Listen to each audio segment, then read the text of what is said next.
আসসালামু আলাইকুম। হ্যালো দর্শক বন্ধুরা, সুনামগঞ্জের হাওড় ব্লগে আপনাকে স্বাগতম।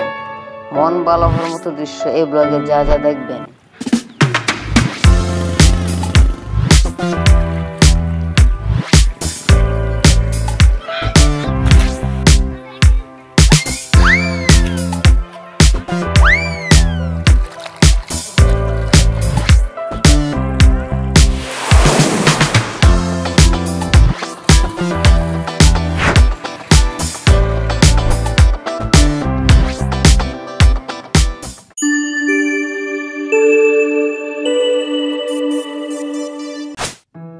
এই পানি শুধু হাওরের নয়, এটা আনন্দের, জীবনের আর হাজারো স্মৃতির গল্প।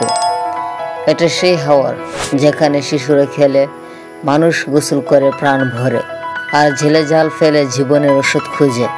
চলুন আজ ডুবে যাই হাওরের প্রাণে।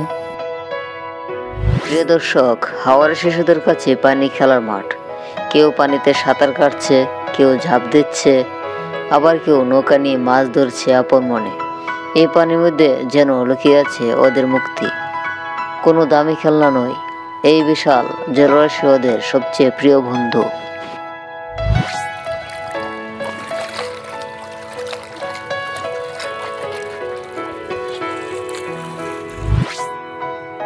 দর্শক, এটা সুনামগঞ্জ হাওর অঞ্চল। হাওর অঞ্চল বাংলাদেশের একটি বিশেষ ভৌগোলিক অঞ্চল, যা মূলত দেশের উত্তর পূর্বাঞ্চলে অবস্থিত। এই অঞ্চলের উল্লেখযোগ্য জেলাগুলোর মধ্যে রয়েছে সুনামগঞ্জ, নেত্রকোনা, কিশোরগঞ্জ, হবিগঞ্জ ও সিলেট। হাওর হচ্ছে এক ধরনের জলাভূমি, যা বর্ষাকালে বিশাল জলরাশিতে পরিণত হয় এবং শুষ্ক মৌসুমে কৃষিজমি হিসেবে ব্যবহৃত হয়। হাওরের সৌন্দর্য, জীবনধারা এবং জীববৈচিত্র্য আমাদের প্রকৃতিকে করেছে সমৃদ্ধ। এখানকার মানুষ প্রধানত কৃষিকাজ, মাছ ধরা এবং নৌকা ব্যবহার করে জীবিকা নির্বাহ করে। বর্ষাকালে হাওরের পানি এক অপার সৌন্দর্য সৃষ্টি করে, যেখানে নৌকায় চলাফেরা হয় এবং শিশু কিশোররা পানিতে খেলাধুলা করে। তবে বন্যা ও প্রাকৃতিক দুর্যোগ হাওর অঞ্চলের মানুষের জীবনে মাঝে মাঝে দুর্ভোগ ডেকে আনে। হাওর অঞ্চলের পরিবেশ ও সংস্কৃতি আমাদের দেশের ঐতিহ্যের একটি অমূল্য অংশ।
প্রিয় দর্শক, আজকের এই ঝড় ভরা হাওয়ার ভ্রমণ কেমন লাগলো? আপনার ভালো লাগা অনুভূতি সবকিছু কমেন্টে জানাবেন। ভিডিওটা ভালো লাগলে একটা লাইক দিন, আর এমন আরও গল্প পেতে চ্যানেলটা সাবস্ক্রাইব করে পাশে থাকুন। শুভেচ্ছা রইল, ভালো থাকুন, প্রকৃতির সঙ্গে থাকুন।